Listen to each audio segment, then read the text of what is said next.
ನೋಡಿ, ಮುಂದೆ ನಾನು ಏನು ಮಾಡ್ತೀನಿ ಅನ್ನೋದರ ಮೊದಲ ಹಿಂಟ್, ಮೊದಲ ಸಾಕ್ಷಿಯನ್ನ ಡಿ ಕೆ ಶಿವಕುಮಾರ್ ಇವತ್ತು ಕೊಟ್ಟಿದ್ದಾರೆ. ನಾನು ವಿಡಿಯೋ ಪ್ಲೇ ಮಾಡಿ ತೋರಿಸ್ತೀನಿ, ಸುಮ್ಮನೆ ಹೇಳೋದಿಲ್ಲ. ಸ್ವತಃ ಡಿ ಕೆ ಶಿವಕುಮಾರ್ ಮಾತನಾಡಿರುವ ವಿಡಿಯೋ ತೋರಿಸ್ತೀನಿ. ಹಾಗೆ ಕೆಲವ್ರನ್ನ ಬಾಡಿ ಲ್ಯಾಂಗ್ವೇಜ್ ಹೇಳ್ಬಿಡುತ್ತೆ.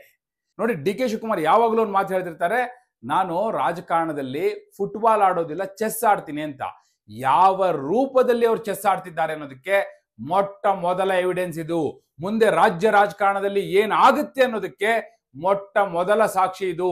ಬಹುಶಃ ಈ ಹಿಂದೆ ಸಾಂಕೇತಿಕವಾಗಿ ಹಲವು ಬಾರಿ ಡಿ ಕೆ ಶಿವಕುಮಾರ್ ಹೇಳಿದ್ರು, ಆದ್ರೆ ಫಾರ್ ದಿ ಫಸ್ಟ್ ಟೈಮ್ ಮಾತನಾಡ್ಬಿಟ್ಟಿದ್ದಾರೆ. ನಾನು ಹಿಂಗ್ ಮಾಡ್ತೀನಿ, ಇದನ್ನ ನೀವು ಬ್ಲಾಕ್ ಮೇಲ್ ಅಂತ ಆದ್ರೂ ತಗೊಳ್ಳಿ. ನೋಡಿ, ಒಂದು ವೇಳೆ ನನ್ನ ಕೆಪಿಸಿಸಿ ಅಧ್ಯಕ್ಷ ಸ್ಥಾನದಿಂದ ಕೆಳಗಿಳಿಸಿದ್ರೆ ಹುಷಾರ್ ಅಂತ ಹೇಳಿ ವಾರ್ನಿಂಗ್ ಕೊಡ್ತಾ ಇರ್ಬೋದು.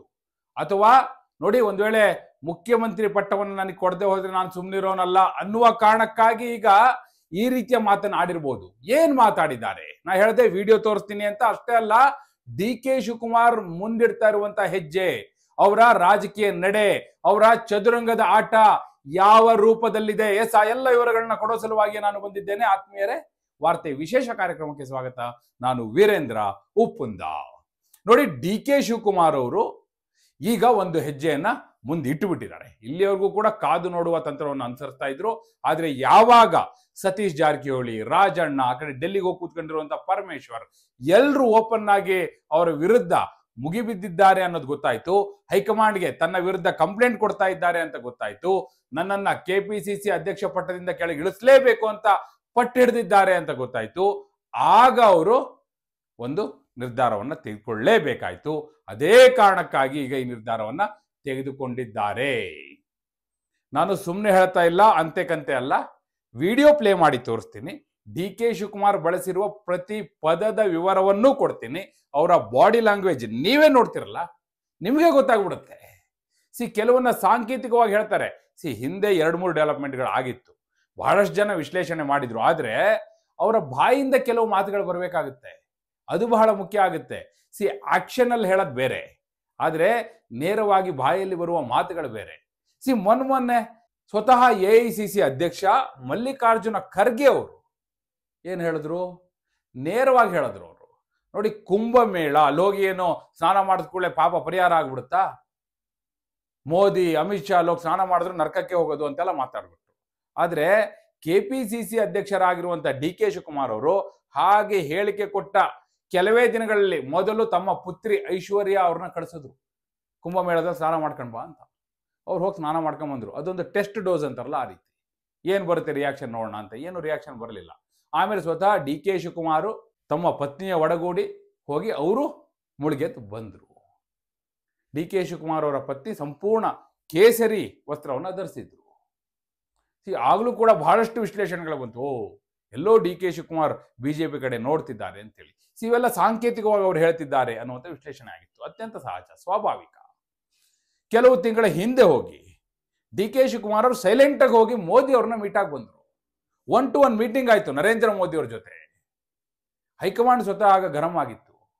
ಈ ಕಡೆ ಸಿದ್ದರಾಮಯ್ಯ ಟೀಮ್ನವರೆಲ್ಲ ಕಂಪ್ಲೇಂಟ್ ಕೂಡ ಕೊಟ್ಟಿದ್ರು. ಏನಿದು ಏಕಾಏಕಿ ಹೀಗೆ ಪ್ರಧಾನಮಂತ್ರಿಗಳ ಹತ್ರ ಹೋಗಿ ಮೀಟಿಂಗ್ ಮಾಡ್ಕೊಂಡ್ ಬಂದ್ರೆ ಏನ್ ಅರ್ಥ, ಹೈಕಮಾಂಡ್ ಗಮನಕ್ಕೂ ಬಾರದೆ ಇದಾಗುತ್ತಂದ್ರೆ ಇದನ್ನ ನೀವೇ ಹೇಗೆ ಒಪ್ಕೊಂಡಿರ್ತೀರಿ ಅಂತೆಲ್ಲ ಕಂಪ್ಲೇಂಟ್ ಕೊಟ್ಟಿದ್ರು. ಆಗ್ಲೂ ಕೂಡ ಎಲ್ಲೋ ಡಿ ಕೆ ಶಿವಕುಮಾರ್ ಬಿಜೆಪಿ ಕಡೆ ವಾಲ್ತಾ ಇದ್ದಾರ ಅನ್ನುವಂಥ ಚರ್ಚೆ ಬಂದಿತ್ತು. ಸ್ವಾಭಾವಿಕ. ಇಷ್ಟೇ ಅಲ್ಲ, ಒಂದ್ಸತಿ ನರೇಂದ್ರ ಮೋದಿ ಅವರು ಕರ್ನಾಟಕಕ್ಕೆ ಬಂದಾಗ ಸ್ವತಃ ಉಪಮುಖ್ಯಮಂತ್ರಿ ಆಗಿರುವಂತ ಡಿ ಕೆ ಶಿವಕುಮಾರ್ ಅವರೇ ಬೊಕ್ಕೆ ತಗೊಂಡೋಗಿ ಅವ್ರನ್ನ ವೆಲ್ಕಮ್ ಮಾಡಿದ್ರು, ಬಹಳ ಆತ್ಮೀಯವಾಗಿ ಮಾತನಾಡಿಸಿದ್ರು. ಎಲ್ಲ ಬೆಳವಣಿಗೆಗಳು ಯಾವ ರೀತಿ ಚರ್ಚೆ ಆಗ್ತಾ ಇತ್ತು ಅಂದ್ರೆ, ಡಿ ಕೆ ಶಿವಕುಮಾರ್ ಅವರು ಒಂದ್ ವೇಳೆ ಇಲ್ಲಿ ತನಗೆ CM ಪಟ್ಟ ಕೊಡೋದಿಲ್ಲ ಅಂತ ಗೊತ್ತಾದ್ರೆ ಬಿಜೆಪಿ ಕಡೆ ಹೋಗ್ಲಿಕ್ಕೆ ರೆಡಿ ಆಗಿದ್ದಾರೆ ಅನ್ನುವಂಥ ವಿಶ್ಲೇಷಣೆ ನಡೀತಾ ಇತ್ತು. ಇವೆಲ್ಲವೂ ಕೂಡ ಸಾಂಕೇತಿಕವಾಗಿ ಕಾಣಿಸ್ತಾ ಇದ್ದಿದ್ದು. ಆದ್ರೆ ಈಗ ನಾ ಹೇಳದ್ನಲ್ಲ, ಹೇಳಿಕೆ ಕೊಟ್ಟಿರುವಂತ ಹೇಳಿಕೆ ಇದೆಯಲ್ಲ, ಆ ಸಾಕ್ಷಿಯನ್ನ ಮುಂದಿಟ್ಟು ನಾನು ವಿಶ್ಲೇಷಣೆ ಮಾಡ್ತಾ ಇದ್ದೇನೆ. ಮತ್ತೆ ಆ ಹೇಳಿಕೆ ಕೊಟ್ಟಿರುವ ಹಿನ್ನೆಲೆಯಲ್ಲಿ ಸಾಮಾನ್ಯವಾಗಿ ಏನ್ ಮಾಡ್ತಾರೆ ಗೊತ್ತಾ, ಯಾರೇ ಆಗ್ಲಿ ರಾಜಕಾರಣಿಗಳು ಒಂದು ಹೇಳಿಕೆಯನ್ನು ಕೊಡುವಾಗ, ಬೈಟ್ ಕೊಡುವಾಗ, ಒಂದು ತಮ್ಮದೇ ಆದ ಕೊಠಡಿಯಲ್ಲೋ ಅಥವಾ ಮನೆಯಲ್ಲೋ ಮಾಧ್ಯಮಗಳಿಗೆ ಮಾತನಾಡುವಾಗ ತಮ್ಮ ಬ್ಯಾಕ್ ಗ್ರೌಂಡ್ ಅಲ್ಲಿ ಸಹಜವಾಗಿ ತಮ್ಮ ರಾಷ್ಟ್ರೀಯ ನಾಯಕರು ಯಾರಿರ್ತಾರೆ ಅವರ ಫೋಟೋ ಬ್ಯಾಕ್ ಗ್ರೌಂಡ್ ಅಲ್ಲಿ ಅವರು ಹೇಳಿಕೆಗಳನ್ನ ಕೊಡ್ತಾರೆ.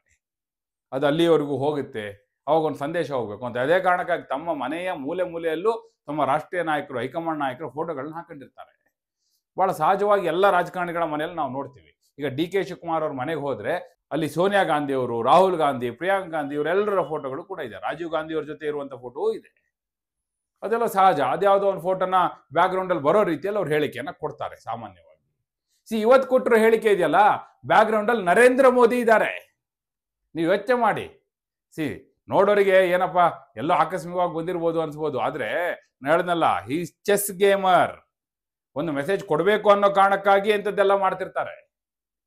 ಅಲ್ಲಿ ನರೇಂದ್ರ ಮೋದಿ ಅವರು ಸ್ಪಷ್ಟವಾಗಿ ಇವರ ಫ್ರೇಮಲ್ಲಿ ಕಾಣಿಸ್ಲೇಬೇಕು, ನಿಮಗೆ ಕಟ್ ಮಾಡ್ಲಿಕ್ಕೆ ಆಗ್ಲೇಬಾರ್ದು, ಅಷ್ಟು ಸ್ಪಷ್ಟವಾಗಿ ಕಾಣುವ ಹಾಗೆ ನರೇಂದ್ರ ಮೋದಿ ಅವರ ಬ್ಯಾಕ್ ಗ್ರೌಂಡ್ ಅಲ್ಲಿ ಡಿ ಕೆ ಶಿವಕುಮಾರ್ ಅವರು ಈ ಹೇಳಿಕೆಯನ್ನು ಕೊಟ್ಟಿದ್ದಾರೆ. ಕೊಟ್ಟರೆ ಹೇಳಿಕೆ ಏನು, ಅದು ಬಹಳ ಮುಖ್ಯ.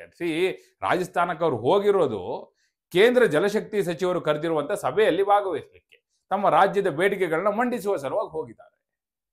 ಹಾಗೆ ಹೋದಾಗ ರಾಜಸ್ಥಾನದಲ್ಲೇನು ಕರ್ನಾಟಕದ ರಿಪೋರ್ಟರ್ಗಳು ಇಲ್ಲ, ಮೀಡಿಯಾಗಳು ಇಲ್ಲ. ಆದರೆ PTIನ ಕರ್ಸ್ಕೊಂಡಿದ್ದಾರೆ. ಕರ್ಸ್ಕೊಂಡು ಒಂದು ಹೇಳಿಕೆಯನ್ನು ಕೊಟ್ಟಿದ್ದಾರೆ. Single logo, D K Shivakumar ಒಬ್ಬರೇ ಕೂತ್ಕೊಂಡು ಬೈಟ್ ಕೊಟ್ಟಿರುವಂಥದ್ದು, ಮತ್ತು ಅಲ್ಲಿ ಯಾರೂ ಇಲ್ಲ ಸುತ್ತಮುತ್ತ. ನರೇಂದ್ರ ಮೋದಿ ಅವರ ಒಂದು ಭಾವಚಿತ್ರ ಸ್ಪಷ್ಟವಾಗಿ ಕಾಣುವ ಹಾಗೆ ಈ ವಿಡಿಯೋ ಚಿತ್ರೀಕರಣ ಮಾಡಲಾಗಿದೆ. ಸೊ ಮೊದಲು ಆ ಸಭೆಯ ಬಗ್ಗೆ ಒಂದು ಹೇಳಿಕೆ ಕೊಡ್ತಾರೆ. ಅದಾದ ಕೂಡಲೇ ಸಂಗಮದಲ್ಲಿ, ತ್ರಿವೇಣಿ ಸಂಗಮದಲ್ಲಿ ಈ ರೀತಿ ಈಗ ವರದಿ ಆಗ್ತಾ ಇದೆಯಲ್ಲ, ಬಹಳ ಚರ್ಚೆ ಆಗ್ತಾ ಇದೆಯಲ್ಲ, ತ್ರಿವೇಣಿ ಸಂಗಮದ ಪ್ರಯಾಗರಾಜಲ್ಲಿ ನೀರು ಕಲುಷಿತಗೊಂಡಿದೆ ಅನ್ನುವಂಥ ಚರ್ಚೆ ನಡೀತಾ ಇದೆಯಲ್ಲ ಸೋಷಿಯಲ್ ಮೀಡಿಯಾದಲ್ಲಿ, ಅದ್ರ ಬಗ್ಗೆ ಪ್ರಶ್ನೆ ಕೇಳ್ತಾರೆ. ಡಿ ಕೆ ಶಿವಕುಮಾರ್ ಅವರು ಅದು ಅರ್ಥ ಆಗಿಲ್ಲ ಅನ್ನೋ ರೀತಿ ಕನ್ವೆ ಆಗಬೇಕು, ಆ ರೀತಿ ಏನೋ ಹೇಳ್ತಾ ಹೋಗ್ತಾರೆ. ಸಂಗಮ ಅಂದ ಕೂಡಲೇ ಅವರು ನಾನು ಮೇಕೆದಾಟು ಸಂಗಮ ಅಂತ ನಾನು ಅಂದ್ಕೊಂಡೆ ಅಂತ ಅಂದ್ಕೊಳ್ಳಿ ಅಂತೇಳಿಯೇ ಹೇಳಿಕೆ ಕೊಡಕ್ಕೆ ಹೋಗ್ತಾರೆ. ಅಷ್ಟೊತ್ತಿಗೆ ಈ ಕಡೆಯಿಂದ ಮತ್ತೊಬ್ರು ಸಂಗಮದ ಬಗ್ಗೆ ಕುಂಭಮೇಳದ್ದು ಅನ್ನೋ ಅರ್ಥದಲ್ಲಿ ಅವ್ರನ್ನ ಎಚ್ಚರಿಸೋ ರೀತಿಯಲ್ಲಿ ಈ ಕಡೆಯಿಂದ ಒಂದು ಸೌಂಡ್ ಬರುತ್ತೆ. ಅದಾದ್ಮೇಲೆ ಇಲ್ಲ ಅದ್ರ ಬಗ್ಗೆ ಎಲ್ಲ ನಾನು ಹೇಳಿಕೆ ಕೊಡಲ್ಲ, ಕುಂಭಮೇಳದಲ್ಲಿ ಸಂಗಮದ ನೀರು ಕಲುಷಿತ ಆಗಿದೆ, ಅದು ಹಾನಿಕಾರಕ ಆಗಿದೆ ಅನ್ನುವಂಥ ಚರ್ಚೆಯನ್ನ ಈಗ ವಿರೋಧ ಪಕ್ಷದವರು ಅಂದ್ರೆ ಕಾಂಗ್ರೆಸ್ನವರು ಕೇಂದ್ರದ ಮಟ್ಟದಲ್ಲಿ, ನಾಟ್ ಓನ್ಲಿ ಕಾಂಗ್ರೆಸ್, ಅದು ಮಮತಾ ಬ್ಯಾನರ್ಜಿ ಆಗಿರ್ಬೋದು, ಬಹಳಷ್ಟು ಜನ ಟೀಕೆ ಮಾಡ್ತಾ ಇದ್ದಾರೆ. ಹೀಗಿರುವಾಗ ಡಿ ಕೆ ಶಿವಕುಮಾರ್ ಅವರು ಇಲ್ಲ ಅದ್ರ ಬಗ್ಗೆ ನಾನು ಮಾತಾಡೋದಿಲ್ಲ ಅಂತಾರೆ, ಇಲ್ಲ ಅದ್ರ ಬಗ್ಗೆ ನಾನು ಹೇಳಿಕೆ ಕೊಡೋದೇ ಇಲ್ಲ ಅಂತಾರೆ. ಓಪನ್ ಆಗಿ ಹೇಳ್ತಾರೆ, ಎರಡೆರಡು ಬಾರಿ ಹೇಳ್ತಾರೆ, ಒಂದು ಬಾರಿ ಅಲ್ಲ. ಅಲ್ಲಿಗೆ ಡಿ ಕೆ ಶಿವಕುಮಾರ್ ಅವರು ಈಗ ಅಧಿಕೃತ ಹೇಳಿಕೆಯ ಮೂಲಕ ನೋಡಿ ಬಿಜೆಪಿ ನೋಡಿ, ಇದು ಸೈದ್ಧಾಂತಿಕ ವಿಚಾರಗಳು. ಮತ್ತೆ जिस तरह से संगम के पानी को लेकर जो चल रहा रिपोर्ट्स वगैरह आई है, पानी तो क्या क्या संगम water. No, I don't want to comment on all those issues. I don't want to comment. I'm just we are concerned on our state. ಅಲ್ಲಿ ಒಂದು ಕ್ಲಿಯರ್ ಮೆಸೇಜ್ ನ ಕನ್ವೆ ಮಾಡ್ತಾ ಇದ್ದಾರೆ. ಬಿಜೆಪಿಗೆ ಒಂದು ಸಂದೇಶವನ್ನು ರವಾನೆ ಮಾಡುವ ಸಲುವಾಗಿ ಹೇಳಿಕೆಯನ್ನು ಕೊಟ್ಟಿದ್ದಾರೋ, ಒಟ್ಟಲ್ಲಿ ಅವರು ಚೆಸ್ ಗೇಮ್ ಮಾಡ್ತಿದ್ದಾರೆ. ಇವೆಲ್ಲವೂ ಆಗಿರ್ಬೋದು. ಇವೆಲ್ಲವುಗಳನ್ನ ಕ್ರೋಢೀಕರಿಸಿ ಒಂದು ಆಲೋಚನೆ ಮಾಡಿಯೇ ಡಿ ಕೆ ಶಿವಕುಮಾರ್ ಅವರು ಈ ಹೆಜ್ಜೆಯನ್ನ ಇಟ್ಟಿರುವಂತ ಸಾಧ್ಯತೆ ಇದೆ. ಅಲ್ಲಿಗೆ ಡಿ ಕೆ ಶಿವಕುಮಾರ್ ಅವರು ಮುಂದಿನ ದಿನಗಳಲ್ಲಿ ಒಂದು ಕ್ಷಿಪ್ರ ರಾಜಕೀಯ ಕ್ರಾಂತಿಗೆ ಸಿದ್ಧವಾಗಿರುವ ಹಾಗೆ ಒಂದು ಸಂದೇಶವನ್ನ ರವಾನೆ ಮಾಡ್ತಾ ಇದ್ದಾರೆ. ಅದು ಕರೆಕ್ಟ್ ಆಗಿ D K Suresh, Kunigal MLA ಇದಲ್ಲ ಡಾಕ್ಟರ್ ರಂಗನಾಥ್ ಅವರೆಲ್ಲ ಹೋಗಿ ನಿನ್ನೆ ಖರ್ಗೆ ಅವರಿಗೂ ಕೂಡ ರಾಜಣ್ಣ ಮೇಲೆ ಆಕ್ಷನ್ ಆಗಬೇಕು, ಹೀಗೆ ಮಾಡ್ತಾ ಹೋದ್ರೆ ನಾವು ಸುಮ್ಮನಿರೋದು ಹೇಗೆ, ಎಷ್ಟರ ಮಟ್ಟಿಗೆ ಸಹಿಸ್ಕೊಳ್ಳೋದು, ನೀವು ಹೇಳದ ಮೇಲೆ ಅವರೆಲ್ಲ ಹೇಳಿಕೆ ಕೊಡ್ತಿದ್ದಾರೆ, ನಾವು ಸುಮ್ಮನಿರ್ಬೋದು, ಡಿ ಕೆ ಶಿವಕುಮಾರ್ ಸುಮ್ಮನಿರಲ್ಲ, ಮುಂದೆ ಆಗುವಂಥ ಅನಾಹುತಗಳಿಗೆ ನಾವು ಹೊಣೆ ಅಲ್ಲ ಅನ್ನೋ ಮಾತೆಲ್ಲ ಹೇಳ ಬಂದಿದ್ದಾರೆ ಅನ್ನೋಂಥ ಮಾಹಿತಿ ಇದೆ. ಸೊ ಅಲ್ಲಿಗೆ ಬಹಳ ಸ್ಟ್ರಾಂಗ್ ಮೆಸೇಜ್ನ ಡಿ ಕೆ ಶಿವಕುಮಾರ್ ಕನ್ವೆ ಮಾಡ್ತಿದ್ದಾರೆ. ಈ ಎಲ್ಲ ಬೆಳವಣಿಗೆಗಳನ್ನ ನೋಡಿದ್ರೆ ಎಲ್ಲೋ ಒಂದು ಕಡೆ ತೆರೆಯ ಹಿಂದೆ ಏನು ನಡೀತಾ ಇದೆ ಅನ್ನೋದರ ಸೂಚನೆಗಳು ಸಿಗ್ತಾ ಇದೆ. KPCC ಅಧ್ಯಕ್ಷ ಪಟ್ಟದಿಂದ ಡಿ ಕೆ ಶಿವಕುಮಾರ್ ಅವ್ರನ್ನ ಕೆಳಗಿಳಿಸಿದ್ರೆ, ಒಂದು ವೇಳೆ ಸಿದ್ದರಾಮಯ್ಯವ್ರನ್ನ ಕೆಳಗಿಳಿಸಿಯೂ ಡಿ ಕೆ ಶಿವಕುಮಾರ್ ಅವ್ರನ್ನ CM ಮಾಡದೆ ಹೋದ್ರೆ ಅವರು ಮಹಾರಾಷ್ಟ್ರ ಮಾದರಿಗೆ ಏನಾದ್ರು ಕೈ ಹಾಕ್ಬೋದಾ, ಬಿಜೆಪಿ ಜೊತೆ ಹೋಗುವಂತ ಪ್ರಯತ್ನ ಮಾಡ್ಬೋದಾ? ಸಿದ್ದರಾಮಯ್ಯವ್ರ ಟೀಮ್ ಅವ್ರನ್ನ ಕೇಳಿದ್ರೆ ಅವ್ರ ಜೊತೆ 5 ಜನ ಹೋಗಲ್ಲ ಅಂತಾರೆ, ದಟ್ಸ್ ಡಿಫ್ರೆಂಟ್. ಆದರೆ ಆ ರೀತಿಯ ಸಾಧ್ಯತೆಗಳು ಕರ್ನಾಟಕದಲ್ಲೂ ಕೂಡ ಒಂದು ಕ್ಷಿಪ್ರ ರಾಜಕೀಯ ಕ್ರಾಂತಿ ನಡೆಯಬಹುದಾ? ಇವತ್ತು ವಿಜಯೇಂದ್ರ ಹೇಳಿದ್ದಾರೆ, ಪ್ರೆಸ್ ಮೀಟ್ ಮಾಡಿ ಹೇಳಿದ್ದಾರೆ, ಕರ್ನಾಟಕದಲ್ಲಿ ಸದ್ಯದಲ್ಲೇ ಒಂದು ಕ್ಷಿಪ್ರ ರಾಜಕೀಯ ಕ್ರಾಂತಿ ನಡೆಯುತ್ತೆ, ರಾಜಕೀಯ ಬೆಳವಣಿಗೆ ಕ್ಷಿಪ್ರವಾಗಿ ನಡೆಯುತ್ತೆ ಅಂತ ಅವ್ರು ಹೇಳಿದ್ದಾರೆ.